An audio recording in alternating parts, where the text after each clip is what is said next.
কোনো রকমের লৌকিকতা প্রদর্শনী এটা মূল মাকসাদ না। মাকসাদ একটাই, যত বেশি সম্ভব আল্লাহর কথা হওয়া।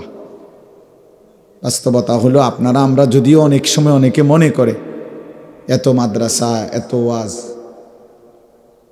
এত দরকার, আসলে এত না, আপনার চোখে মনে হয় আর কি। কিন্তু আপনি শুধু ইনসাফের সাথে যদি দেখেন গুনার আয়োজন কি পরিমাণ, তাইলেই বুঝবেন এই সমাজের ঘরকে ঘর গুনার আয়োজন খুব বেশি, নেকির আয়োজন খুব কম। টেলিভিশন নাই কয়টা ঘরে, টেলিভিশন দেখে না প্রতিটা ঘরে কয়জন, হাতে হাতে মোবাইল নাই কয়জনের। ছেলে পেলেদের মধ্যে একটা মহল্লার মধ্যে আশপাশে মিলাইয়া যদি 10টা মসজিদ হয়, 10টা মসজিদে ফজরের নামাজের মুসল্লি কই? 10 জন করে 100 জনও তো হবে না। তাইলে বলেন, আমি সেদিন এক জায়গায় গেছি মাহফিলে,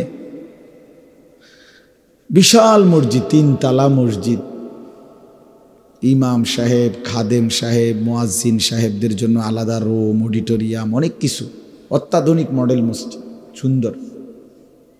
কিন্তু ফজরের নামাজ ওইখানে আমি পড়ছিলাম 4 জন মুসল্লি, 4 জন, 5 জন হবে, এর মধ্যে আমার গাড়ির 3 জন, তাহলে বাকি 2 জন কেডা কোন? ইমাম মুয়াজ্জিন, মহল্লা আছে। মুসলমান কোথায়? ইমানদার কোথায়? নামাজি কোথায়? তাহলে এতগুলো মাহফিল চোখে পড়ে গেল, এতটি মাদ্রাসার চোখে পড়ে গেল, আপনার এতগুলো বেনামাজি চোখে পড়ল না? এতগুলো টেলিভিশন চোখে পড়ল না? এক একটা বাজারে কি পরিমাণ গুনাহের আড্ডা, বলেন। দোকানে দোকানে হাইটা দেখেন কি নিয়ে কথা হইতেছে, প্রয়োজনীয় কথা কয়টা, অপ্রয়োজনীয় কথা কয়টা, শুধু শুধু তর্ক ঝগড়া, একজন আরেকজনের সিরা লাইতেছে, ফাইরা লাইতেছে, উড়াইয়া লাইতেছে, এই তো বেহুদা কথা, অনর্থক কথাবার্তা। এই জন্য বাস্তবতা হলো গুনাহের আয়োজন বেশি, গুনার আয়োজন বেশি, নেকির আয়োজন খুব কম। এই মাহফিলটা যদি বছরে একদিন হয়, অথচ এই বাড়িওয়ালাদের ঘরগুলোতে বছরে 365 দিনেই টেলিভিশন চলে। তো টেলিভিশন তো বছরে একদিন হয় না, মাসে একদিন না, তো প্রতিদিন। কি পরিমাণ মুসলমানের মা বোন পর্দানসীন হয়েছে বলে। যেই কোনো বাজারে আপনি খবর নিলে এটাই শুধু যে হুজুর মহিলাদের কারণে এখন হাঁটাই যায় না, আগে তো মহিলারা এক সাইড হইতো, বিশ্বাস করেন এটাই বাস্তবতা যে এখন পুরুষ এক সাইড হইতে হবে, পুরুষ দাঁড়ায় থাকতে হয় আগে, যে বেডিত পার হইয়া লোক, তারপরে পুরুষ যদি নিজের লজ্জা শরম থাকে তো বেটা নিজে দাঁড়াইয়া পরে পার হইতে হবে। অথচ আমার একেবারে স্পষ্ট মনে আছে, আমার মা খালারা সন্ধ্যার পরে আমাদের নানার বাড়ি, খালার বাড়ি, দাদার বাড়ি যেতেন। এরপরেও কোনো পুরুষ দূরের থেকে আসতেছে দেখলে আগের থেকেই রাস্তার এক পাশে দাঁড়ায় যাইতেন, আরেক দিকে ফিরা ছাতা দিয়া নিজেদেরকে ঢাকতেন, বোরখা তো আছেই। রিক্সার মধ্যে কাপড় লাগাইতো, এটা তো আমি নিজেই ছোটবেলায় দেখছি। চাচারা দেখছেন না আপনারা? ওই যে রিক্সার মধ্যে যে কি লাগাইতো, কাপড় লাগাইয়া এরপরে হ্যাঁ বের দিত, এরপরে মা চাষিরা এক জায়গার থেকে আরেক জায়গায় যাইতো। এটা আমিও দেখছি। তা আমার বয়স তো কমপক্ষে 200, ঠিক না? তো তাইলে আমার বয়স তো আর 200 না, 43 বছর। তাহলে আমার ছোটবেলা মানে 30 বছর আগে, 30-32 বছর আগের কথা। তো এই জন্য বললাম কি পরিমাণ মা বোন বেপর্দা, বলো কি পরিমাণ মা বোন বাজারে মার্কেটে ঘুরতেছে। এই জন্য বাপ গুনাহের আয়োজন বেশি, আল্লাহর নাফরমানির ইন্তজাম বেশি। একটা টেলিভিশনে একটা চ্যানেল না, মনে 100টার উপরে চ্যানেল, আরো বেশি হয়। এই ভারতীয় অসভ্য চ্যানেল তো শত শত, ইন্ডিয়ান চ্যানেল কুরুচিপূর্ণ, যেখানে কোনো শিক্ষণীয় কিচ্ছু নেই। সবগুলো চ্যানেলের মূল মাকসাদ ইন্ডিয়ান, অসভ্যতা, নোংরামি, মানুষের মধ্যে অশ্লীলতা, আর কিছু আছে পারিবারিক অশান্তি কিভাবে তৈরি হয়, স্বামী স্ত্রীর ঝগড়া, শ্বশুর এবং বউয়ের ঝগড়া, দেবর ননদের সাথে ঝগড়া কেমনে, এই সব নিয়ে শেখানো হয় প্র্যাকটিক্যাল। তাইলে বাবা কি পরিমাণ গুনাহের আয়োজন। এজন্য বললাম বাস্তব কথা এটাই, গুনাহের ইন্তজাম বেশি, নেকির ইন্তজাম কম। আমারে বলার পরে আমি খুব খুশি চিত্তে বলছি, ঠিক আছে, 10 জনই শুনুক আর 100 জন শুনুক, এটা মূল বিষয় না। আপনারাই শুনলেন, মহল্লার মানুষ শুয়েই শুনলো। কেউ অনেক মা বোন আছে বাড়ির উঠানে, ঘরে হয়তো নিরিবিলি শুনতেছে, আলহামদুলিল্লাহ। তো 10 জনই শুনুক, 5 জনই শুনুক।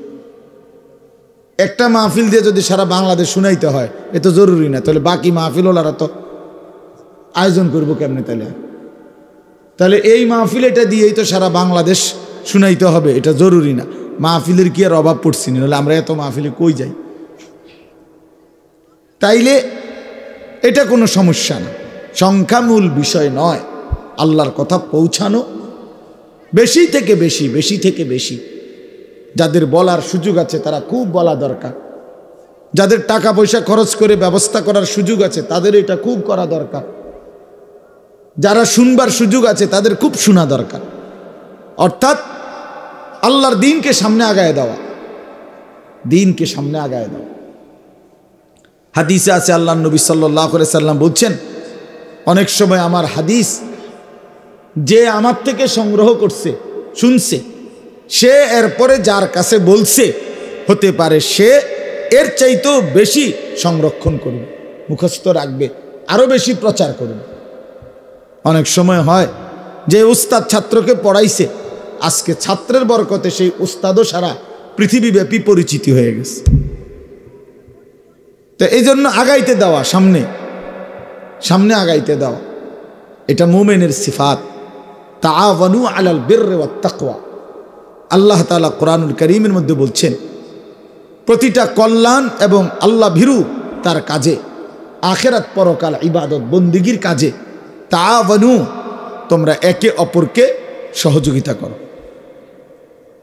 ওয়ালা তাআওয়ানু আলাল ইসমি ওয়াল উদওয়ান, আল্লাহ তাআলা বলেন তোমরা গুনাহ এবং সীমালঙ্ঘনের কাজে মোটেই সাহায্য করো না, সহায়তা করো না। আল্লাহর নাফরমানির কাজে ভাই আমি তোমার সাথে নাই, তোমার গুনাহ তুমি করো। লানা আমালুনা ওয়া লাকুম আমালুকুম সালামুন আলাইকুম, আল্লাহ বলছে আমার প্রিয় বান্দা দ্বারা যারা গুনার মজলিস দেখলে বলে ভাই তোমার কাজ তুমি করো, আমি নাই, আমি তোমার থেকে পৃথক, আমি তোমার এটা অপছন্দ করি, ঘৃণা করি, পারলে তো বাধা দিতাম, পারলে তো তোমারে ফিরাইতাম, যদি এতটুকু ক্ষমতা নাও থাকে কমপক্ষে আমি তোমার সাথে নাই, আমি তোমার পাশে নাই। এই জন্য এটা জরুরি, আমরা যদি সবাই মিলে এই যে কয়জন আমরা বসছি, কোনো সমস্যা নাই, বেশি কিংবা কম, ছোট কিংবা বড়, এটা মূল হিসাব নয়। আল্লাহর কাছে গ্রহণযোগ্য হওয়া এটা মূল বিষয়, মানুষের কাছে কোনো বিনিময় নাই। ইয়া কওমি লা আসআলুকুম আলাইহি আজরান মালান, কোরআন শরীফ আছে নবীরা মানুষকে বলতো, হে আমার কওম, তোমাদের কাছে আমি কোনো মাল চাই না, সম্পদ চাই না, বিনিময় চাই না। ইন আজরিয়া ইল্লা আলা রাব্বিল আলামিন, বিনিময় প্রত্যাশা করি শুধুই মহান আল্লাহ রাব্বুল আলামিনের কাছে, তিনি দিবেন বিনিময়। ইন্নামা নুতঈমুকুম লিওয়াজহিল্লাহ লা নুরিদু মিনকুম জাযাআন ওয়ালা শুকুরা, আল্লাহ তাআলা বলেন, আমার প্রিয় বান্দা সে বলে যে আল্লাহর সন্তুষ্টির জন্য তোমারে খাওয়াইছি, তোমার কাছ থেকে কোনো প্রতিদান কিংবা কৃতজ্ঞতাও চাই না, থ্যাংক ইউ কোন লাগবে না, যা ভালো হইছে, মজা হইছে, স্বাদ হইছে, এদূর বলারও দরকার নাই। সমস্ত কিছু আল্লাহর কাছ থেকে, আল্লাহর কাছ থেকে, শুধুই আল্লাহর কাছ থেকে। এই জন্য ইনশাআল্লাহ আলহামদুলিল্লাহ আমরা বলি, দোয়াও করেন, আমারও দোয়া, আমিও চাই এটা, এই আমাদের কুড়াখাল এই মাদ্রাসার মাহফিল ধারাবাহিকভাবে ইনশাআল্লাহ এই 2 দিনের মাহফিল, 2 দিনের জন্যই আল্লাহ যেন কবুল করে নেয়, আল্লাহ যেন কায়েম করে দেয়। ওমা যালিকা আলাল্লাহি বিআজিজ, আল্লাহ তাআলার জন্য এটা কঠিন নয়, আল্লাহর জন্য এটা কঠিন, মোটেই কঠিন। আল্লাহ চাইলে এটা অসম্ভব না, আল্লাহ না চাইলে কিছুই সম্ভব না। আল্লাহ চাইলে সব হবে, আল্লাহ না চাইলে কিছুই হবে না। আল্লাহ চাইলে সব হয়, না চাইলে কিছুই হয় না। আল্লাহ যদি কারো নিরাপত্তা সরায় নেয় তো পুরা দেশ নিয়ন্ত্রণে রাখলেও সে থাকতে পারে না। কথা বুঝছেন না? মূলত নিরাপত্তা মূলত দেয় কে? আল্লাহ। ওয়াজআলুকুম খুলাফা আল আরদ, এই কথাটা খুব খেয়াল রাখবে। কোরআন শরীফে আল্লাহ বলছে, বান্দা তোমাদেরকে আমার জমিনে আমার প্রতিনিধি হিসাবে, আমার বান্দা হিসাবে থাকার সুযোগ আমি দিয়েছি। আমি যদি না দেই, কারো বাপের ক্ষমতা নাই টিকে থাকা, টিকে থাকা। 54 বছর, একটানা 54 বছর এই আরবের একটি দেশ, রাসূলুল্লাহ সাল্লাল্লাহু আলাইহি ওয়াসাল্লামের অগণিত ভবিষ্যৎবাণী হাদিস বরকতের এক দেশের নাম ছিল সিরিয়া, শাম দেশ। দীর্ঘ 54 বছর বাপ পুত 2 জন মিলে জালেম স্বৈর শাসক ফ্যাসিস্ট এই গাদ্দারে অসংখ্য অগণিত লক্ষ লক্ষ মুসলমানের রক্তে এই সিরিয়ার জমিন ভাসাইছে। কত লক্ষ মানুষকে অন্ধকার জেলখানায় আবদ্ধ করে রাখছে, আমাদের দেশের আয়না ঘরের মতো, বছরের পর বছর, বছরের পর বছর। তো এই জন্য বলি, এই 54 বছর ধরে এই জালেমরা, প্রথমে তার বাবা, তারপরে তার ছেলে, এই সিরিয়াতে আপনার জুলুমের রাজত্ব করে গেছিল। বিনিময়ে 54 বছর পরে এই 8 তারিখ, মাত্র 2 দিন হয়, এই জালেম পলাইছে। এই নতুন উইকেট পড়ছে, 2024 সাল উইকেট পড়ার বছর। ইতিমধ্যে আলহামদুলিল্লাহ 2 উইকেট পড়ে গেছে। বুঝেন নাই কথাটা? 5ই আগস্ট 1 উইকেট পড়ছে, আর এখন 8ই ডিসেম্বর 2য় উইকেট পড়ছে। ইনশাআল্লাহ খুব দ্রুতই আরো উইকেট পড়বে। এবারের উইকেট হইল ইসরায়েল, নেতানিয়াহু। ইনশাআল্লাহ এই গাদ্দার এই উইকেটও পড়ে যাবে ইনশাআল্লাহ। এবার বোলিং ভালো হয়েছে, এবছরের বোলিং কি হইতেছে? ভালো বোলিং হইতেছে। হ্যাঁ, আলহামদুলিল্লাহ। ফাকুতিয়া দাবিরুল কওমিল্লাযীনা যালামু ওয়ালহামদুলিল্লাহি রাব্বিল আলামিন। আল্লাহ বলছে, আমি জালেমের লেজ সুদ্ধা, গোষ্ঠী সুদ্ধা কেটে দিলাম। সমস্ত প্রশংসা আমি আল্লাহর জন্য। কোরআন শরীফের আয়াত। এজন্য পাপী টিকে না, একক হোক আর সমষ্টিক হোক। কোন জালেম, কোন পাপী নাফরমান টিকে না। প্রজন্মের কোন এক জায়গায় আইসা সে আটকায় যাবে। বুঝেন নাই কথা? প্রজন্ম মানে হলো, হয় শুরু করছে বাফে জুলুম, তো ফুত হোক নাতি হোক, কোন এক সিঁড়িতে আইসা চূড়ান্ত অধপতন।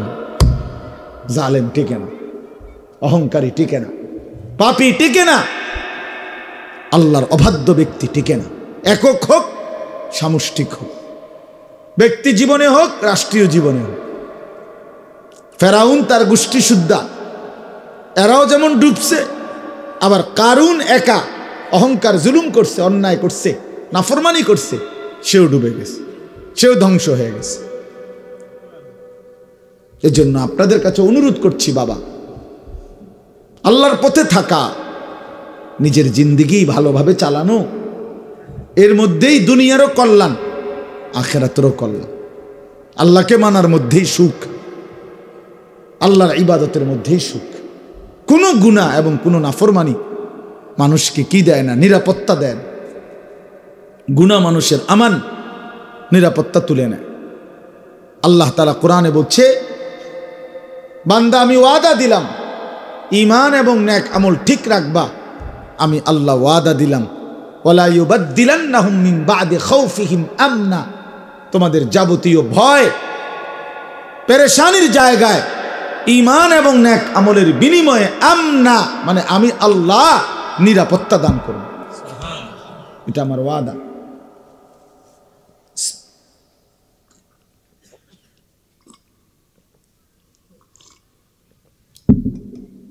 আমি আমার চোখে দেখছি এক জায়গায়, ওই বাড়ি সবচেয়ে বড় সুদখোরের বাড়ি ছিল। আজকে সেই বাড়িতে, পুরা বাড়িতে একটা মানুষ, একটা ঘর নাই, কতগুলো গাছ আছে আর কুত্তা ঘুমায়। আমার চোখে দেখছি কুকুর ঘুমায়। হারামখোরের বাড়ি। এই জন্য বাপ আপনাদেরকে বলি, নীরবে আপনারা এই কয়জন মানুষের মনে রাখেন, গুনাহ তৃপ্তি দেয় না, নিরাপত্তা দেয় না। আল্লাহর ইবাদত আপনার বংশধরকে যুগ যুগ ধরে টিকায় রাখবে। আল্লাহর জন্য কেউ ছেড়ে দেয় গুনাহ, নাফরমানি, এমনকি ন্যায্য হক যদি ছেড়ে দেয়, আল্লাহ তাআলা তাকে অথবা তার বংশধরকে এর চাইতে সর্বোত্তম উত্তম বিনিময় দান করেন। মান তারাকা লিল্লাহি শাইআন, যে আল্লাহর জন্য ত্যাগ করে। আপনার একটা মজার ঘটনা শুনে, সুন্দর একটা ঘটনা শুনে তো বুঝবেন ভালো। ইমাম হাসান রাদিয়াল্লাহু তাআলা আনহু কে বলেন তো? না কে, উনি কে? রাসূলুল্লাহ সাল্লাল্লাহু আলাইহি সাল্লামের ও হাসান হোসেনের নাম, হুসাইনের নাম, কলিজার টুকরা, কলিজার টুকরা। নবী সাল্লাল্লাহু আলাইহি ওয়াসাল্লামের কলিজার টুকরা ছিল হাসান হুসাইন, নাকি? সবচেয়ে প্রিয়, হুমা রাইহানাতাই ফিদ দুনিয়া।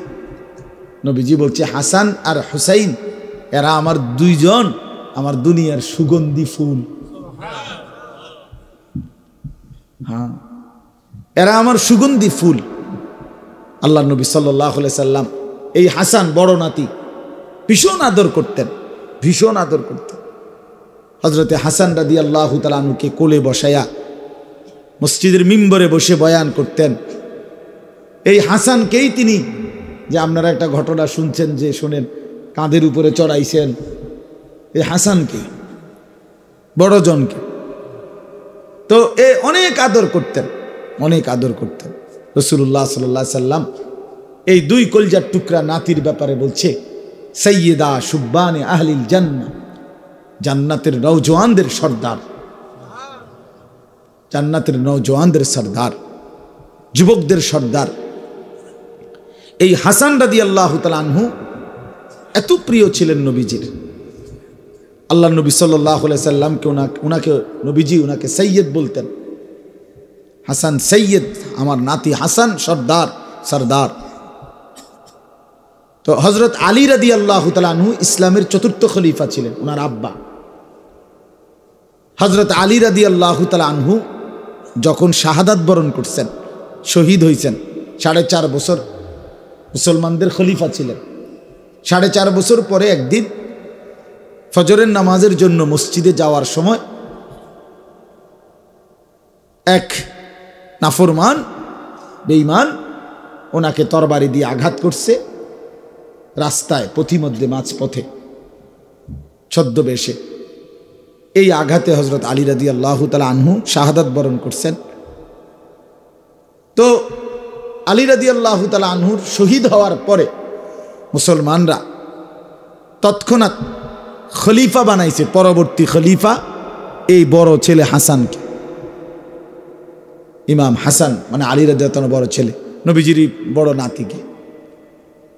6 মাস হযরত হাসান রাদিয়াল্লাহু তাআলা আনহু ছিলেন মুসলমানদের খলিফা, আমিরুল মুমিনিন, মুসলমানদের খলিফা। তখন সিরিয়ার মধ্যে মানে এই শাম দেশ, হযরত আমিরে মুআবিয়া রাদিয়াল্লাহু তাআলা আনহু, বিখ্যাত সাহাবী, উনি থাকতেন। তো হযরত আলী রাদিয়াল্লাহু তাআলা আনহুর ছেলে ইমাম হাসান 6 মাসের মাথায় স্বেচ্ছায় নিজ ইচ্ছায় ইসলামী হুকুমত যেন আরো মজবুতির সাথে অভিজ্ঞ ব্যক্তির তত্ত্বাবধানে চলে, ইসলামী সাম্রাজ্য যেন আরো সুন্দরভাবে পরিচালিত হয়, উনি স্বেচ্ছায় নিজের স্বার্থ, নিজের প্রাপ্য হক, উনি তো খলিফা, ওনার প্রাপ্য হক ছেড়ে দিয়ে আল্লাহর জন্য, আল্লাহর সন্তুষ্টির জন্য হযরত মুআবিয়া রাদিয়াল্লাহু তাআলা আনহুর হাতে মুসলমানদের খেলাফত তুলে দিয়েছেন। বলছেন আমি স্বেচ্ছায় আপনার হাতে খেলাফত তুলে দিলাম। তো এখন খলিফা হইলেন কে? হযরত মুআবিয়া রাদিয়াল্লাহু তাআলা আনহু।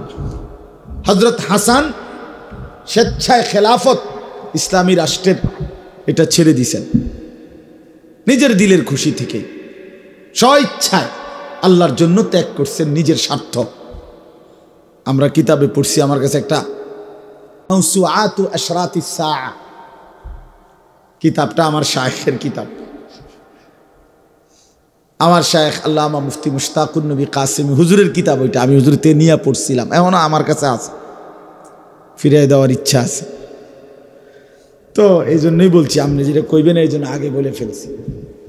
তো কারণ উনি তো ওনার লোক, এই জন্য উনি পরে জানাইবে যে দিছে না বইটা, এই জন্য। তো এই জন্য বললাম, ওই কিতাবে পড়ছি এই কথাটা খুব সুন্দর, যে রাসূলুল্লাহ সাল্লাল্লাহু আলাইহি ওয়াসাল্লাম বলছেন, আপনারা সবাই জানেন, শেষ জামানায় গোটা পৃথিবীতে আল্লাহর দ্বীন প্রতিষ্ঠিত করার জন্য আল্লাহ তাআলার পক্ষ থেকে নবীজির ভবিষ্যৎবাণী আছে, একজন ইমাম আসবেন, সেই ইমামের নাম হলো ইমাম মাহদী। ঠিক না? শুনছেন না এটা আপনারা? এই ইমাম মাহদী, যিনি রাসূলুল্লাহ সাল্লাল্লাহু আলাইহি সাল্লামের নামে, ওনার নাম মুহাম্মদ, তো নবীজির বংশধারা থেকে উনি আসবেন। শেষ জামানায় তিনি সারা পৃথিবীতে আল্লাহর সৃষ্টি পুরাটার মধ্যে তিনি খেলাফত প্রতিষ্ঠা করবেন এবং সমগ্র পৃথিবী ইমানদারদের খলিফা হবেন তিনি। তো নবীজি সাল্লাল্লাহু আলাইহি সাল্লাম বলছেন, এই মানে মাহদী শেষ জামানার, সে আমার বংশধারা থেকে আসবে। এখন এই যে আমার বংশধারা থেকে আসবে বলতে রাসূলুল্লাহ সাল্লাল্লাহু আলাইহি সাল্লামের ওই কিতাবের হাদিস উদ্ধৃত করে দেখাইছে, উনি বলছেন যে রাসূলুল্লাহ সাল্লাল্লাহু আলাইহি সাল্লামের এই বড় নাতি হাসান, যিনি, এই ওনার বংশধারা থেকেই ইমাম মাহদী পৃথিবীতে আগমন করবেন। অর্থ কি? অর্থ হলো এই, উনি বুঝাইতে চাইছে যে দেখেন, ওই পূর্বপুরুষ কত আগে, মাহদী আসবে বহু পরে, আর উনারই পূর্বপুরুষ হলো হযরতে হাসান। উনি আল্লাহর জন্য নিজের প্রাপ্য হক খেলাফত ছেড়ে দিছে হযরতে মুআবিয়ার হাতে, মুসলিম রাষ্ট্রের খেলাফত। তো যে আল্লাহর জন্য ছেড়ে দেয়, মান তারাকা লিল্লাহি শাইআন আতাল্লাহু লাহু আও লিওয়ারিসিহি আফদালা মিম্মা তারাক, খুব সম্ভব এরকম ইবারত হবে। অর্থাৎ আল্লাহ তাআলা তাকে কিংবা তার বংশধরকে তার চাইতে উত্তম বিনিময় ফিরায় দিবেন। তো যিনি আল্লাহর জন্য পূর্বপুরুষ হাসান ছেড়ে দিছিল, আজকে ইমাম মাহদীকে আল্লাহ তাআলা ওই উনারই বংশধারায় আইনা সারা পৃথিবীর খেলাফত বংশধরের হাতে তুলে দিবে, হযরতে হাসানের বংশধরের হাতে। এই জন্য আল্লাহর জন্য ত্যাগ করা, আল্লাহর জন্য ত্যাগ করা, আল্লাহর জন্য ত্যাগ করা, কোনো কিছু ছেড়ে দেওয়া লজ্জার বিষয় না, শরমের বিষয় না, তিরস্কারের বিষয় না, উপহাসের কোনো বিষয় না, যদি আল্লাহর জন্য ছেড়ে দেয়। আপনাদের কাছে আমি এটা বুঝাইতে চাচ্ছি, আমরা প্রত্যেকেই এটা বোঝা উচিত। আমরা নিশ্চিত বাবা, স্বীকার করি আর না করি, আমাদেরকে এই দুনিয়া ছেড়ে দিতে হবে, আমরা এখান থেকে চলেই যেতে হবে। হাসলেও মরে যাবেন, কাঁদলেও মরে যাবেন, সুখে থাকলেও মরে যাবেন, দুঃখে থাকলেও মরে যাবেন। রাজপ্রাসাদের অট্টালিকার মানুষটাও মরে যাবে, জীর্ণ কুঠিরের লোকটাও মরে যাবে। যেহেতু মরেই যাবেন, যেহেতু আমরা চলেই যাব, অতএব নিজেদের কবর, আখেরাত, পরকালের জন্য আল্লাহর ওয়াস্তে গুনাহ ছেড়ে দেন, আল্লাহর নাফরমানি ছেড়ে দেন, আল্লাহর ইবাদতে অভ্যস্ত হন। এই কথাগুলো বলা, প্রতিনিয়ত আপনাদের কাছে শোনানো, এইটাই ঘুরে ঘুরে মাকসাদ। এই মাকসাদ, ঘুরে ঘুরে কোনো নতুন কথা নাই। আমরা তো এদিকে কত মাহফিলে ঘুরে ঘুরে আসি। আমি কয়দিন আগে মসজিদে বিষ্ণুপুর বয়ান করলাম, রোয়াচালা বয়ান করলাম,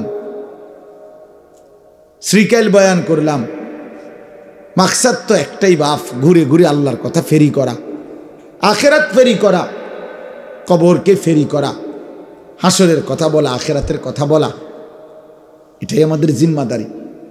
আপনারা যদি বলেন হুজুররা আখেরাতের কথা ছাড়া, পরকালের কথা ছাড়া, আসমানের উপরের কথা ছাড়া আর কিছুই জানে না, ভাই জানি না, আমাদের জিম্মাদারি এটা।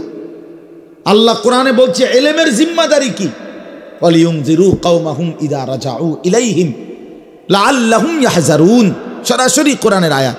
আল্লাহ বলেন কেন আমি ইলম দিলাম, উচ্চতর এই ইলম কোরআন সুন্নাহর অর্জন করবে যারা, তাদের জিম্মাদারি কি? আল্লাহর কসম, কোরআনে আল্লাহ বলছে জিম্মাদারি হলো একটাই, নিজ এলাকায় ফিরে গিয়ে নিজের কওমকে, জাতিকে আল্লাহর ভয়, কবরের ভয়, আখেরাতের ভয়, জাহান্নামের ভয় দেখাবে। এটাই জিম্মাদারি, এটা কোরআনের আয়াত। ওয়ালিয়ুনজিরু কওমাহুম ইযা রাজাউ ইলাইহিম, এটা আমাদের ইলমের আমানত। এই 12 বছর মাদ্রাসায় পড়েছিলাম, 14 বছর মাদ্রাসায় পড়ছি। আল্লাহ যেটুকু কোরআন সুন্নাহর বুঝ দিছে, এইটুকুর দায়িত্ব কি? দায়িত্ব আপনাদের কাছে ঘুরে ঘুরে, কওমের দুয়ারে দুয়ারে ঘুরে ঘুরে আল্লাহর ভয়, আখেরাতের ভয় দেখান। নবী সাল্লাল্লাহু আলাইহি সাল্লামের প্রথম জিম্মাদারি কি ছিল? 1 নম্বর প্রথম দায়িত্ব আল্লাহ বলছে কুম ফাআনদির, এই কোরআন শরীফের আয়াত। নবীকে আল্লাহ প্রথম যেদিন দায়িত্ব পালন করতে বলছে, সেদিন এটাই বলছে কুম ফাআনজির। এটাই কোরআনের দ্বিতীয় নাজিলকৃত আয়াত।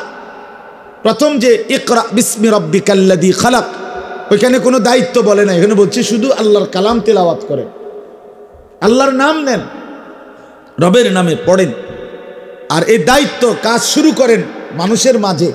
এটা বলতে গিয়ে আল্লাহ দ্বিতীয়বারে, যখন কোরআন শরীফ দ্বিতীয়বারে নাজিল হইছে, এটাই বলছে আল্লাহ কুম ফাআনজির ইয়া আইয়ুহাল মুদাসসির, হে বন্ধু, যিনি আপনি তো চাদর গায়ে দিয়ে শুয়েলেন, কম্বল গা দিয়ে শুইলেন না বন্ধু, আপনাকে আমি কম্বল গায়ে দিয়ে শুয়ে থাকবার জন্য বানাই নাই, আপনাকে আমি চাদর ঢেকে শুয়ে থাকবার জন্য বানাই নাই বন্ধু, আপনি ওঠেন। কুম ফাআনদির। কোটি কোটি মানুষ আমি আল্লাহকে চেনে না, শিরকে লিপ্ত, কুফরিতে লিপ্ত, জিনায় লিপ্ত, বেবিচারে লিপ্ত, মদ, জুয়া, নেশা, চুরি, ডাকাতি, জিনা, বেবিচারে পুরা আরবের সমাজটা ধসে গেছে, পচে গেছে, গলে গেছে। আপনি বন্ধু দাঁড়ান, বন্ধু আমার, মানুষের এই করুণ পরিণতি দেখে, আল্লাহর নাফরমানির মধ্যে ডুবাই দেখে আপনি ঘুমাইতে পারেন না, শুইতে পারেন না। কুম, দাঁড়ান বন্ধু, ওঠেন, জাগেন বন্ধু। ফাআনজির, আর আপনি আল্লাহর ভয় দেখান, জাহান্নামের ভয় দেখান, কবরের ভয় দেখান, পরকালের ভয় দেখান। প্রিয় ভাই আমার, সেই যে নবী উঠলেন 23টা বছর, শুধু বলেই গেলেন, থামলেন সেদিন মালাকুল মউত আজরাইল রূহ কবজ করছে যেদিন, নয়তো তার 8 মিনিটও বলছে উম্মত এই আজরাইল চলে আসছে, জিব্রাইল দাঁড়িয়ে আছে। আয়েশা রাদিয়াল্লাহু তাআলা আনহাকে বললেন, আয়েশা আমি চলে যাচ্ছি, আমার উম্মতকে শেষবারের মতো বইলো আসসালাত আসসালাত আসসালাত, নামাজ নামাজ নামাজ। আমি যাচ্ছি। এই যে বলছে কুম ফাআনজির, দাঁড়ান বন্ধু ওঠেন, মানুষকে ভয় দেখান, আল্লাহর ভয়। তাহলে নবীর দায়িত্ব কি ছিল? মানুষকে আল্লাহর ভয় দেখান। কি ছিল বলেন না? আল্লাহর ভয় দেখান। কওমকে ফিরাবার জন্য চেষ্টা করছেন। এই ফিকিরে এই মাহফিল, এই ফিকিরে আমি এই কথাটা মূলত বুঝাইতে চাইছিলাম। এই মানসিকতা নিয়ে এই মাহফিল, এই মাদ্রাসা কষ্ট করে তিল তিল করে এই মাদ্রাসা, একটা বাঁশ ঝাড়ের ভিতরে দিয়ে যে মাদ্রাসা শুরু হয়েছে, আজকে আলহামদুলিল্লাহ এতটুকু হয়েছে। আর শাজিমের মালিক চাইলে আরো আগাবে ইনশাআল্লাহ, কোনো সন্দেহ নাই, আগায় যাবে, কোনো সন্দেহ। ইখলাস বিফলে যায় না, ইখলাস বিফলে যায় না, তাকওয়া বিফলে যায় না, নিষ্ঠা বিফলে যায় না। আপনারা যারা বাড়িওয়ালা ইনশাআল্লাহ মনে রাখবেন আপনারা ভাগ্যবান। আমি নিজে কিতাবে পড়ছি, ওরে ভাইয়া কিতাবে স্পষ্ট আছে, আমার কাছে ওই কিতাব গাড়িতেও আছে, আত-তাযকিরা, ইমাম কুরতুবী রাহমাতুল্লাহর লিখিত কিতাব। আল্লাহর নেক বান্দারা যারা কবরে যায়, তখন ওই কবরে নেক বান্দাদের কাছে যখন নতুন কাউকে কবরস্থ করা হয়, তখন তারা সব কবরবাসী নেককাররা ও বেটার লগে দেখা করে, জিজ্ঞাসা করে আমাদের উমুক উমুক কেমন আছে। তো যদি এই লোকের আগে কেউ মারা গেছে, অথচ এরা হের নামও জিগাইতেছে, তো এর তো হিসাব মিলে না, কিরে উনি তো আমার আগে মরছে, তো উনার লগে তো দেখা হইবার কথাই, তো হেরা আবার উনার নাম জিগায় কেন? তো বলে সে তো আমার আগেই তো উনি মারা গেছেন, আপনাদের সাথে সাক্ষাৎ হয় নাই। আল্লাহর কসম কিতাবে লিখছে, আল্লাহর নেক বান্দারা তখন বলে আহা নিশ্চয়ই সে ফাউম্মুহু হাবিয়া, এই তাফসীরে আছে, নিশ্চয়ই তার ঠিকানা জাহান্নামে চলে গেছে। সে হয়তো ঈমান আমল নিয়ে কবরে আসতে পারে নাই, যার কারণে আমাদের সাথে সাক্ষাৎ হয় নাই, নাইতো তো হইতো। তোমার আগে যদি সে মরে থাকে তাহলে আমগুলোর লগে দেখা হইল না, নিশ্চয়ই নাফরমান ছিল। নাফরমান কারো দেখা পায় না, নাফরমান কারো সাক্ষাৎ পায় না। এই জন্য প্রিয় বন্ধু আমার, বাপ আমার, আপনাদের ফিকিরে, আপনাদের কাছে রাত গভীরে আমি অনুরোধ করলাম, ঘরে থেকে যদি শুনেন, এখানেও বসে শুনেন, একটা মাদ্রাসাও, চারিদিকের যতগুলো মাদ্রাসা, এই মাদ্রাসাগুলোই আপনাদের পাহারাদার, ইমানের পাহারাদার, আমলের পাহারাদার, আখিরাতের পাহারাদার। আপনারা এই মাদ্রাসাগুলোর পক্ষে থাকলে আল্লাহর কসম ঠকবেন না। আমি বললাম আপনার বংশধরও ঠকবে না, আপনাদের বংশধররাও ঠকবে না ইনশাআল্লাহ। এর বরকতে আপনারা, আপনাদের যেই নেককাররা কবরে চলে গেছে, আল্লাহ যদি এর বরকতে আপনাদেরকেও নেককার হিসাবে কবুল করে, আপনারা একসাথে সাক্ষাৎ পাবেন তাদের। এই জন্য আমরা প্রত্যেকে ইনশাআল্লাহ মাদ্রাসাকে ভালোবাসবো, এই মাহফিলকে ভালোবাসবো, বলেন ইনশাআল্লাহ। আল্লাহ তাআলা এই মাহফিলকেও, মাদ্রাসাকেও কিয়ামত পর্যন্ত কবুল করে নেন। এবার তরজমাটা শুনেন, তাইলে কথা শেষ। 10টা আয়াত পড়ছি, সূরা ফজর, সূরাটার নাম ফজরের নামাজ। কোরআনুল কারীমের মধ্যে আল্লাহ তাআলা ভীষণ গুরুত্ব দিয়েছেন ফজরের নামাজের ব্যাপারে। 5 ওয়াক্ত নামাজের মধ্যে অত্যন্ত গুরুত্বপূর্ণ একটি নামাজ ফজরের নামাজ। এই সূরার মধ্যে আছে, আল্লাহ তাআলা কসম করছে ওয়াল ফাজরি, এই প্রথম আয়াত। আল্লাহ তাআলা বলেন আমি আল্লাহ কসম করছি ফজরের নামাজের, ফজরের ওয়াক্তের, আল্লাহর কসম। এই জন্য ফজরের নামাজের গুরুত্ব দেওয়া উচিত। ফজরের নামাজের গুরুত্ব দেওয়া উচিত। জীবন চলে যায়, চলে যাক, জান চলে যায়, কিচ্ছু চলে না, শুধু একটু ঘুমের কষ্ট, আর কিছু না। ফজরের নামাজ না পড়ার পিছনে যৌক্তিকার কোনো কারণ নেই। ফজরের নামাজের সময় দোকানপাট, বাজার, ব্যবসা, চাকরি, ক্ষেত, খামার সব বন্ধ থাকে। কথা বলো না ভাইয়া, কথা বলো না, এই ছেলে কথা বলো না বাবা, কথা কইও না বাপ, ভিতরে বসে কথা কও কেন, ফালতু কোথাকার। তো এই একটু ঘুম ছাড়া আর কোনো কারণ নাই। কোরআনুল কারীমের মধ্যে আল্লাহ তাআলা বলছেন ওয়াল ফজরি, আমি কসম করলাম ফজরের ওয়াক্ত। তার মানে তাফসীরের মধ্যে আছে আল্লাহ তাআলা যেই বস্তুর কসম করে ওই বস্তু অনেক সম্মানী, মর্যাদাপূর্ণ হয়। এজন্য ফজরের ওয়াক্ত আল্লাহর কাছে ভীষণ দামি, এজন্য আল্লাহ কসম করছেন ফজরের। কোরআনুল কারীমে আল্লাহ বলছে ইন্না কুরআনাল ফজরি কানা মাশহুদা, নিশ্চয়ই ফজরের নামাজ সম্মিলন, আমার কোটি কোটি ফেরেশতা, আমার ইমানদার বান্দা একসাথ হওয়ার মুবারক সময় ফজরের নামাজ। কোরআন শরীফের আয়াত, সূরা বনী ইসরাঈল। আল্লাহ বলছেন মাশহুদ, assembly time, time of assembly. Assembly কি? কোনো শিক্ষা প্রতিষ্ঠান অথবা কোনো প্রতিষ্ঠানে শিক্ষক, কর্মকর্তা, কর্মচারী, শিক্ষার্থী এই সবাই এক ক্লাস টাইমের আগে আধা ঘন্টা 20 মিনিট এক সমাবেশ করে, এটা দাঁড়ায়, এখানে কিছু কথাবার্তা হয়, কিছু বলে, সবাই একসাথে দাঁড়ায়, সমাবেশ হয়। এরপরে এই অ্যাসেম্বলি শেষ হইলে এরপরে যার যে ক্লাস, কর্মস্থল, রুম, ওইখানে ঢুকে। বিভিন্ন প্রতিষ্ঠান, কিন্ডার গার্ডেন, একাডেমি, স্কুল, ক্যাডেট, আর্মিদের বেড়া, সেনাবাহিনীর, ওইগুলোতে অ্যাসেম্বলি আছে। অর্থ হলে একত্রিত হওয়ার সময়, সমাবেশ। তো আল্লাহ তাআলা বলছেন ফজরের নামাজ সমাবেশের সময়। কি সমাবেশ হয়? নবী সাল্লাল্লাহু আলাইহি ওয়াসাল্লাম বলেন তাজতামিউ মালাইকাতুল লাইলি ওয়া মালাইকাতুন নাহার ফিল ফজর। সারা রাত যত ফেরেশতা কোটি কোটি আল্লাহর জমিনে পাহারা দেয় এবং সারা দিন যারা আল্লাহর জমিনে পাহারা দেয়, এই দুই দল ফেরেশতা ফজরের নামাজে একত্র হয়।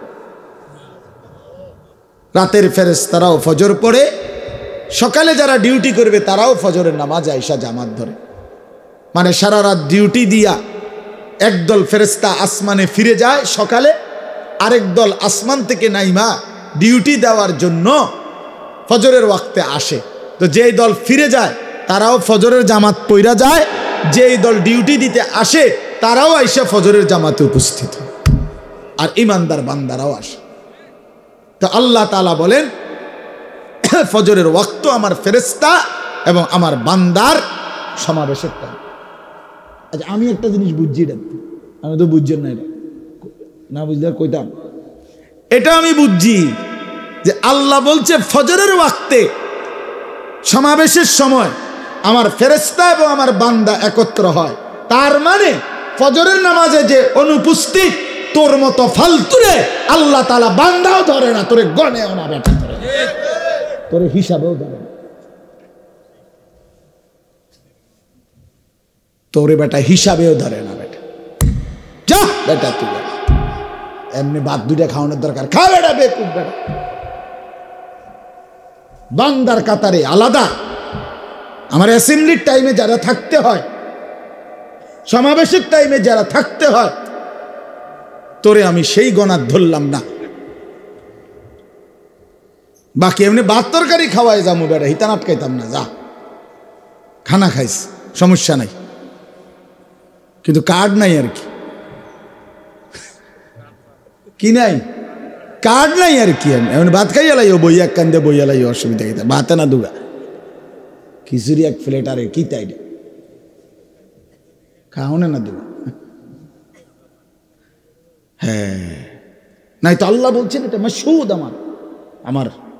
আমার ফেরেশতা এবং আমার বান্দার একত্রিত হওয়ার সময়। তার মানে আমার বান্দারা আমার প্রিয় বান্দারা এই সময় একত্রিত হয়। আল্লাহ আমাদেরকে বুঝ দান করেন, আল্লাহ আমাকেই বুঝ দান করেন, আমাকেই বুঝ দান করেন। ফজরের ওয়াক্ত বড় মুবারক ওয়াক্ত। কোরআন শরীফে আছে আল্লাহ তাআলা লূত আলাইহিস সালামের জাতিকে জমিন উল্টায়া ধ্বংস করে দিছে। শুআয়ব আলাইহিস সালামের জাতিকে ফেরেশতার বিকট চিৎকার দিয়ে ধ্বংস করে দিছে। হুদ আলাইহিস সালামের জাতিকে আল্লাহ তাআলা ঝড়ো বাতাস দিয়ে ধ্বংস করে দিছে। এরপরে সালেহ আলাইহিস সালামের জাতিকে ফেরেশতার বিকট আওয়াজ দিয়ে আল্লাহ ধ্বংস করে দিছে। এই চারটি জাতিকে আল্লাহ ধ্বংস করছে। কোরআনুল কারীমের মধ্যে আছে ফজরের ওয়াক্ত। ফজর ফাসবাহু ফি দারিহিম জাতিমিন, ফাসবাহু ফি দিয়ারিহিম জাতিমিন। ফজরের ওয়াক্তে এই নাফরমান জাতি আল্লাহ বলেন উপুর হইয়া যার যেখানে শুইছিল উল্টাইয়া পইরা সেখানেই মারা গেছে, ধ্বংস হয়ে গেছে। হ্যাঁ, কোরআন শরীফে আছে ওয়াল আদিয়াতি দবহা ফাল মুরিয়াতি কদহা ফাল মুগীরাতি সুবহা। এই যে সুবহ, আল্লাহ বলছে যুদ্ধের মুজাহিদের ঘোড়া, ইমানদারের যুদ্ধের ঘোড়া ফজরের ওয়াক্তে ছুটতে থাকে। ফজরের আগ মুহূর্তে ইমানদার মুজাহিদকে নিয়ে, আর ঠিক ফজরের মুহূর্তে সুবহ, এই ভোরের মুহূর্তে দুশমনের কাফেলায় আক্রমণ করে মুমিনের জন্য বিজয় ছিনিয়ে আনে।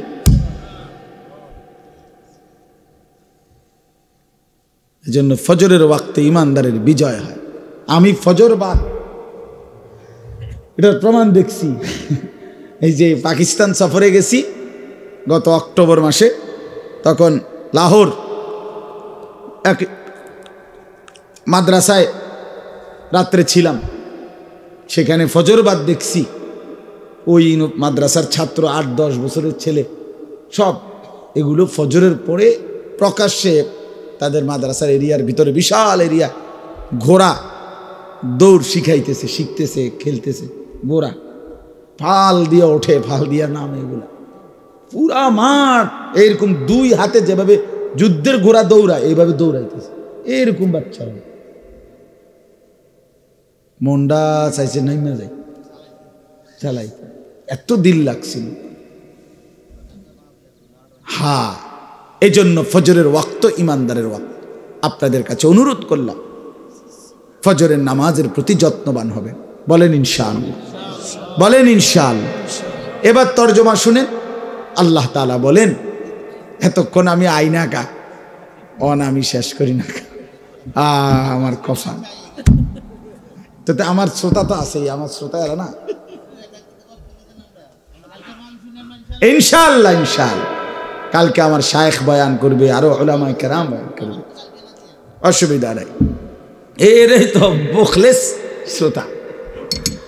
তা আল্লাহ তাআলা বলেন, এবার তরজমা বলে শেষ করি, একবার সহজ তরজমা, আপনারা বুঝবেন, কোনো ব্যাখ্যা দরকার নাই। আল্লাহ তাআলা বলেন, কাল্লা ইদা দুক্কাতিল আরদু দাক্কান দাক্কা। বান্দা সাবধান, মনে রেখো এই গোটা জমিন একদিন ভেঙ্গে চুরে চূর্ণ বিচূর্ণ হয়ে যাবে। পাথর যেভাবে ভাঙ্গা ফেলে চূর্ণ বিচূর্ণ হয়ে যায়, আল্লাহ তাআলা বলে গোটা কায়নাত একদিন চূর্ণ বিচূর্ণ হয়ে যাবে। এই আসমান জমিন চন্দ্র সূর্য গোটা কায়নাত একদিন শেষ হবে। তুমিও থাকবা না, দুনিয়াও থাকবে না। হাসরের মাঠ কায়েম হবে। ও যা রব্বুকা, আর তোমার রব আল্লাহ হাসরের মাঠে উপস্থিত হবেন। সুবহানাল্লাহ। ওয়াল মালাকু সাফফান সাফফা, এবং কোটি কোটি ফেরেশতা সারিবদ্ধভাবে দাঁড়াবে। আচ্ছা, আপনি 1 মিনিট আগে কল্পনা করেন যে হাসরের মাঠ কায়েম হইছে, আদম থেকে ইসরাফিলের ফু পর্যন্ত সমস্ত মানুষ দাঁড়াইছে, দাঁড়িয়ে আছে। মহান আল্লাহ পাক রব্বুল আলামিন হাসরের মাঠে কুদরতিভাবে উপস্থিত হয়েছেন। কেমনে সেটা আল্লাহই জানেন। কামা ইয়ালিকু বিশানিহি, আল্লাহ পাক তার শান অনুপাতে কোটি কোটি ফেরেশতা চারপাশে সারিবদ্ধভাবে দাঁড়িয়ে আছে। এটা হাসরের মাঠ। আল্লাহ বলেন, ওয়াজিআ ইয়াউমা ইদিন বিজাহান্নাম। ঠিক এই অবস্থায় সবাই চুপ, মহান আল্লাহ পাক উপস্থিত, ফেরেশতারা চারদিকে দাঁড়িয়ে আছে লাইন ধরে সারিবদ্ধভাবে, আর কোটি কোটি বনি আদম হাসরের ময়দানে দাঁড়িয়ে আছে। লা ইয়াতাকাল্লামুন, কারো জবানে একটা শব্দ নাই, একটা আওয়াজ নাই, চুপ, একদম চুপ, পিন পতন নীরবতা। আল্লাহ বলেন ওয়াজি আয়াউমা ইদিম বিজাহান্নাম, ঠিক এই টাইমে আল্লাহর ফেরেশতারা জাহান্নামকে টেনে হাসরের ময়দানে এনে দাঁড় করাবে। যখন এনে দাঁড় করাবে হাসরের ময়দানে, যখন জাহান্নামকে টেনে আনবে, জাহান্নাম একটা বিকট, তীব্র বিকট চিৎকার দিবে, আওয়াজ করবে, গর্জন বের হবে। আল্লাহর কসম, হাদিসে আছে, জাহান্নামের দিকে যখন তাকায়া শুনবে, এই পুরা হাসরের ময়দানের সমস্ত মানুষ তখন চিৎকার দিয়ে এই প্রথম মুখ খুলবে, জবান দিয়া কথা বের হবে, এক চিৎকারে সবাই বলবে ইয়া রব্বি নফসি নফসি, ইয়া রব্বি নফসি নফসি, এই মাওলা আমারে বাঁচান, আমারে বাঁচান, জাহান্নাম থেকে বাঁচান। ইয়াউমা ইদিন ইয়াতাযাক্কারুল ইনসান, আল্লাহ বলেন প্রতিটা নাফরমান পাপী তখন তার পুরা জিন্দেগি দুনিয়ার সবটা তার মনে পড়বে, আহা কি করলাম। ওয়া আন্না লাহু যিকরা, আল্লাহ বলে কিন্তু সেদিন মনে পড়ে কি লাভ হবে, কি লাভ হবে বান্দা। ইয়াকুলু ইয়া লাইতানি কদ্দামতু লি হায়াতি, প্রতিটা নাফরমান আফসোস করে বলবে, হায় দুনিয়ার হায়াত থাকতে আমি যদি আজকের এই আখিরাতের জন্য কিছু পাঠাইতাম কত না ভালো হতো। হায় আমার তো সুযোগ ছিল, আমার শরীর ছিল, নামাজ পড়তে পারতাম, আমার টাকা ছিল, আল্লাহর রাস্তায় দান করতে পারতাম, আমার তো যোগ শক্তি ছিল, আমার তো ক্ষমতা ছিল, আমার স্ত্রী ছেলেকে নামাজ পড়াইতে পারতাম, কেন করলাম না? কেন হালাল খাইলাম না? কেন হারাম ছাড়লাম না? কেন নাফরমানি করলাম? এই আফসুস করবে, আফসুস করবে। আর আল্লাহ বলেন ফায়াউমা ইদিল্লা ইউআযযিবু আযাবাহু আহাদ, আল্লাহ বলে বান্দা মনে রাখো হাসরের ময়দানে আমি আল্লাহ তোমারে যেই শাস্তি দেব, এমন শাস্তি তোরে আর কোনোদিন কেউ দেয় নাই। তোরে এমন মারা মারব, হ্যাঁ কোরআনের আয়াত, আল্লাহ বলছে বেঈমান তোরে আমি এমন মারা মারমু যেরম মার তোরে আর কেউ মারে নাই। লা ইউআযযিবু আযাবাহু আহাদ, কেউ তোকে এমন শাস্তি দেয় নাই কোনোদিন, তোকে এমন শাস্তি দেব। ওয়ালা ইউসিকু ওয়াসাকাহু আহাদ, আমার ফেরেশতারা তোরে এমন বাঁধা বাঁধবে, এমন শক্ত বাঁধা বাঁধবে যে বাঁধা তোরে আর কেউ কোনোদিন বাঁধে নাই, এমন ভাবে বাঁধ দিবে, এমন ভাবে বাঁধ দিবে। আল্লাহ তাআলা বলেন এমন ভাবে বাঁধবে, অর্থাৎ তুমি নাফরমানকে আমি আল্লাহ বেঁধে, আমরা এটা তো বলেই কথা, বাইন্দা ফিটমু তোরে বাচ্চা বলে না এটা মানুষ, যে তোরে বাইন্দা ফিটমু বেড়া, এই আল্লাহ বলছে তোরে বাইন্দা ফিটু। ইন্নাহা আলাইহিম মুসাদা ফি আমাদিন মুমাদ্দাদ, তোরে বাইন্দা ফিটু, কুড়িত বাইন্দা, তারপরে তোরে ফিট। হ্যাঁ হ্যাঁ, আল্লাহ তাআলা বলছে নাফরমান বান্দা তুমি কষ্ট পাইবা। অতএব বন্ধু, এই অংশে আল্লাহ তাআলা আমাদেরকে এটাই বলছে যে অচিরেই কিয়ামত হবে, হাসরের মাঠ কায়েম হবে, তুমি নাফরমান কষ্ট পাবে। অতএব আজকে দুনিয়া থেকে কাল্লা লাউ তা'লামুনা ইলমাল ইয়াকিন, আজকে যদি কোরআন থেকে শুনে, রাসূলের হাদিস থেকে শুনে গুনাহ ছেড়ে দিতা, আমি আল্লাহর কথা ভয় করতা, কবর ভয় করতা, আখিরাত ভালো হতো, তাহলে আমলের সুযোগ পাইতা। এই জন্য দয়া করে চলেন রাত গভীরে নিয়ত করি যে আল্লাহর নাফরমানি ছেড়ে দেব। বলেন ইনশাআল্লাহ, বলেন হিম্মত করেন ইনশাআল্লাহ। এই শেষ আল্লাহ বলেন ইয়া আইয়াতুহান নাফসুল মুতমাইন্না, এটা হলো আগে একটা মিনিট বুঝাইতে হবে, 1 মিনিট। আমার ছোট ভাই, আমার মেজো ভাই, আমার ইমিডিয়েটলি বড় ভাই, মনে করেন আমার মনে আছে ছোটবেলায় ছাত্র জীবনে প্রাইমারি স্কুলে পড়তে আমার আব্বা খুব রাগী মানুষ ছিল, খুব রাগী ছিল আমার আব্বা। তা আমার আব্বা যদি কোনো কারণে লাঠি নিত মেজো ভাইরে, বড় ভাইরে কাউরে মারার জন্য, তো থেবড়ারে যত হয়তো দৌড়ছে মারব, তা আমি হয়তো দূরের থেকে শিক্ষা দিয়ে আসতাম। তা আব্বা কইতো না না না তোরে তো, আরে আব্বা তোরে না, তোরে না, তোরে না আব্বু তোমারে না। তোরে তো আমি মাঝমু না, তোরে তো কিছু কই নাই, তুই কে রুম শিক্ষা দে, ভয় পাইতাম। তা আল্লাহ তাআলা বলে ইয়া আইয়াতুহান নাফসুল মুতমাইন্না, আল্লাহর ইমানদার বান্দা, নেককার বান্দা, প্রিয় বান্দারা, যাদের দিল প্রশান্ত, ইমানদার, নেককার, যারা আল্লাহ তাআলা ইবাদতে অভ্যস্ত ছিল, আল্লাহ তাআলা তাদেরকে আবার ডাক দিয়া বলবে, বান্দা তোমরা চাই ওই ফিডাফিডি দেখা, এই যে বান্দা বান্দা দেখা ঘাবড়াইও না, এই মন খারাপ করো না, টেনশন করো না, তোমরা এই ফিডাটিরে দেখে ভয় পাইও না, এগুলা ফিডা হবে, এখানে এখানে বাঁধা হবে, ফিডা হবে, টাঙ্গাইয়া ফিডা হবে, তোমরা টেনশন করো না। ইরজিই ইলা রাব্বিক, তোমরা নিশ্চিন্তে ইমানদার, 40 বছর গোলামি করছো আমার, এই বান্দা রাত গভীরে আমার সেজদা দিছ, আমার জন্য দুনিয়া ছাড়ছো, আমার জন্য গুনাহ ছেড়েছিলা, আমি সব মনে রাখছি বান্দা, আজ তুমি আমার কাছে আসো, এদিকে আসো, তুমি এদিকে আসো, ওইদিকে যা হয় হোক, তুমি আমার বান্দা, এদিকে আও, ইরজিই ইলা রাব্বিক, তুমি তোমার মাওলার কাছে আসো, রাদিয়াতাম মারদিয়া, তুমি কোনো টেনশন করবা না বান্দা, আমিও তোমার উপরে খুশি, তুমিও আমার উপরে খুশি, আমি ইহাঁ সে তুম ওহাঁ সে, আমিও খুশি তুমিও খুশি, কোনো টেনশন করো না। ফাদখুলি ফি ইবাদি, ওদিকে তাকায় দেখো, আমার অনেক প্রিয় বান্দা আছে, এমন নেককার ইমানদার, জান্নাতে যাওয়ার জন্য ওয়েটিংয়ে আছে, দাঁড়ায় আছে, একটু পরে ঢুকবে, একটু পরে ওরা রেডি হয়েছে, সবাই এনে একসাথে হয়েছে, তুমি তাদের সাথে গিয়া মিশো, ওয়াদখুলি জান্নাতি, আমার জান্নাতে ঢোক। তাফসিরে একটা দারুণ কথা লিখছি, এটা কইয়া শেষ, কালকের ওয়াজের জন্য আজকে শেষ।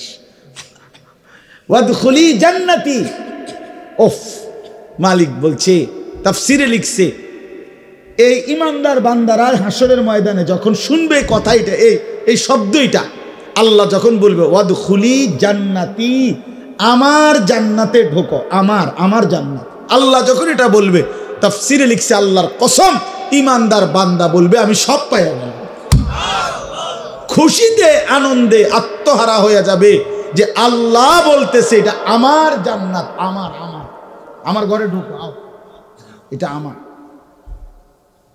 আল্লাহ যখন বলে ফেলবে এটা আমার জান্নাত, এটার ভিতরে কি অবস্থা হবে,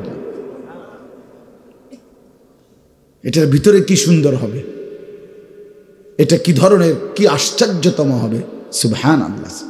এজন্য ওয়াদখুলি জান্নাতি হলো বান্দার প্রতি আল্লাহর সন্তুষ্টির, যাকে আল্লাহ জান্নাত দিবে তার প্রতি আল্লাহর সন্তুষ্টির চূড়ান্ত একটা শব্দ এটা, এই জান্নাতি, এটা যে আমার জান্নাতে ঢোকো, এমনি তো কইতে পারতো যে জান্নাতে ঢোকো, কথা বুঝছেন না নূর আলম ভাই, কিন্তু কি বললো যে আমার ভাই, আমরা অনেক সময় বলি, যেমন এই দোস্তরা, আমি একটু আগে জিগাইছি, ভাই আমারে ফোন দিছে নূর আলম ভাই যে আপনি কুড়াখাল, তা আমি কইলাম আপনি কি আমার গাড়িতে নিয়ে যাবেন, তো আপনি নিলে তো আমি যাবো, এই যে আমি বললাম, তো সে তো খুশি হয়েছে দিল দিয়ে, যে ভাই আমারে কইছে যে আমার গাড়িতে যাবেন, এটা বললে খুশি হবে না সে? সে যদি বলে আপনি আমার গাড়িতে যাবেন, তো আল্লাহ তাআলা বলে বান্দা তুমি ঘাবড়াইও না, তুমি না আমার, তুমি আমার জান্নাতে ঢোকো, ওয়াদখুলি জান্নাতি, ওয়াদখুলি জান্নাহ, আমি কয়েকবার পড়ছি বিয়া তাফসীর, এটা পড়ে আমার তো খুব ভালো লাগছে, ওয়াদখুলি জান্নাতি, আমার জান্নাতে ঢোকো, সেটা কতটা মজাদার হবে যে আমি আমার মালিকের জান্নাতে ঢুকতেছি। আল্লাহ তাআলা আমাদের সবাইকে তৌফিক দেন, কবুল করেন। এই মাদ্রাসা ইসলামিয়া দারুল উলুম কুড়াখাল আল্লাহ তাআলা কবুল করে নেন। আজকের মাহফিল আল্লাহ বরকত দেন, আগামীকালকের মাহফিল শুনবেন তো ইনশাআল্লাহ। আল্লাহ তাআলা আপনাদেরকে তৌফিক দান করেন। আগামীকাল আমার শায়েখ দামাত বারাকাতুহুম বয়ান করবেন। আগামী শনিবার 14ই ডিসেম্বর আমার যে মাদ্রাসা ক্যান্টনমেন্ট ময়নামতি সাহেবের বাজার, সেখানে বার্ষিক মাহফিল 14ই ডিসেম্বর আপনার শনিবার, এই শনিবারে আল্লামা খালেদ সাইফুল্লাহ আইয়ুবী সাহেব আসরের নামাজের পরে বয়ান করবেন ইনশাআল্লাহ। আল্লামা আব্দুল বাসেত খান সিরাজি ঢাকার অনেক বড় আলেম, উনিও ইনশাআল্লাহ মাগরিব বাদ বয়ান করবেন। এশার নামাজের পরে আমার শায়েখ আরিফ বিল্লাহ আল্লামা মুফতি মুশতাকুন নবী কাসিমি তিনি বয়ান করবেন। এবং এরপরে ইনশাআল্লাহ আল্লাহ চাহে তো হেফাজতে ইসলাম বাংলাদেশের মহাসচিব, আমাদের গোটা বাংলাদেশের মুরব্বী আল্লামা শায়েখ সাজিদুর রহমান হযরত দামাত বারাকাতুহুম, তিনি বয়ান করবেন, দোয়া করবেন। আরো অনেক উলামায়ে কেরাম আসবেন ইনশাআল্লাহ। আপনাদের দাওয়াত, আপনারা সবাই যাওয়ার চেষ্টা করুন। মাশাআল্লাহ, আমাদের বিষ্ণুপুর বাজার থেকে এই শনিবারে 2টার সময় বাস ছাড়বে। ওই যাইতে গিয়ে পারবো, বেশিক্ষণ লাগবে না। এখন দেবিদ্যার কোম্পানি জ্যাম কম একটু, ইনশাআল্লাহ আল্লাহ দয়া করলে পৌঁছে যাবে। আল্লাহ আপনাদের সবাইকে ভালো রাখেন। আগামীকালকের মাহফিলও সবাই দলে দলে আসবেন, আল্লাহ কবুল করে নেন।